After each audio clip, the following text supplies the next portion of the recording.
Hyderabad రాజ్భవన్లో governor Jishnu Dev వర్మను కలిశారు రాష్ట్ర మంత్రి పొన్నం ప్రభాకర్. ప్రజాపాలన ప్రజా విజయోత్సవాలకు రావాలని ఆహ్వానించారు. కార్యక్రమంలో ప్రభుత్వ ప్రోటోకాల్ ప్రజా సంబంధాల సలహాదారు హర్కర్ వేణుగోపాల్, ఎంపీ అనిల్ కుమార్ యాదవ్, హైదరాబాద్ కలెక్టర్ అనుదీప్ దొరిశెట్టి పాల్గొన్నారు. ఇక రాష్ట్రంలో ఏడాది పాలనలో అమలు చేసిన పథకాలు, సంక్షేమ కార్యక్రమాలను గవర్నర్కు వివరించారు మంత్రి. ఈ సందర్భంగా ఏర్పాటు చేస్తున్న కార్యక్రమాలకు హాజరు కావాలని గవర్నర్ను ప్రత్యేకంగా ఆహ్వానించారు నేతలు.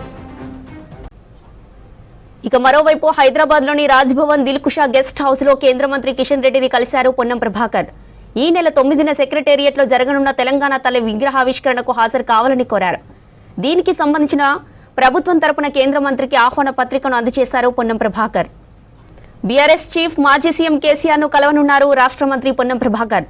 మధ్యాహ్నం ఎర్రవల్లి ఫామ్ హౌస్ కు వెళ్లి కేసీఆర్ తో భేటీ కానున్నారు పొన్నం. సెక్రటేరియట్లో ఏర్పాటు చేసిన తెలంగాణ తల్లి విగ్రహావిష్కరణకు రావాలని ప్రభుత్వం తరపున ఆహ్వానించనున్నారు. ఇక ఇప్పటికే తెలంగాణ సీఎంఓ కేసీఆర్ అపాయింట్మెంట్ కోరింది. హైదరాబాద్ రాజ్భవన్లో గవర్నర్ జిష్ణుదేవ్ వర్మను కలిశారు రాష్ట్ర మంత్రి పొన్నం ప్రభాకర్. ప్రజాపాలన ప్రజా విజయోత్సవాలకు రావాలని ఆహ్వానించారు. కార్యక్రమంలో ప్రభుత్వ ప్రోటోకాల్ ప్రజా సంబంధాల సలహాదారు హర్కర్ వేణుగోపాల్, ఎంపీ అనిల్ కుమార్ యాదవ్, హైదరాబాద్ కలెక్టర్ అనుదీప్ దొరిశెట్టి పాల్గొన్నారు. ఇక రాష్ట్రంలో ఏడాది పాలనలో అమలు చేసిన పథకాలు, సంక్షేమ కార్యక్రమాలను గవర్నర్కు వివరించారు మంత్రి. ఈ సందర్భంగా ఏర్పాటు చేస్తున్న కార్యక్రమాలకు హాజరు కావాలని గవర్నర్ను ప్రత్యేకంగా ఆహ్వానించారు నేతలు. ఇక మరోవైపు హైదరాబాద్లోని రాజ్భవన్ దిల్కుషా గెస్ట్ హౌస్ లో కేంద్ర మంత్రి కిషన్ రెడ్డిని కలిశారు పొన్నం ప్రభాకర్. ఈ నెల 9న సెక్రటేరియట్లో జరగనున్న తెలంగాణ తల్లి విగ్రహావిష్కరణకు హాజరు కావాలని కోరారు.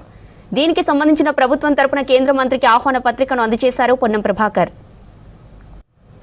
ఇక బీఆర్ఎస్ చీఫ్ మాజీ సీఎం కేసీఆర్ ను కలవనున్నారు రాష్ట్ర మంత్రి పొన్నం ప్రభాకర్. మధ్యాహ్నం ఎర్రవల్లి ఫామ్ హౌస్ కు వెళ్లి కేసీఆర్ తో భేటీ కానున్నారు. సెక్రటేరియట్లో ఏర్పాటు చేసిన తెలంగాణ తల్లి విగ్రహావిష్కరణకు రావాలని ప్రభుత్వం తరపున ఆహ్వానించనున్నారు. ఇక ఇప్పటికే తెలంగాణ సీఎంఓ కేసీఆర్ అపాయింట్మెంట్ కోరింది.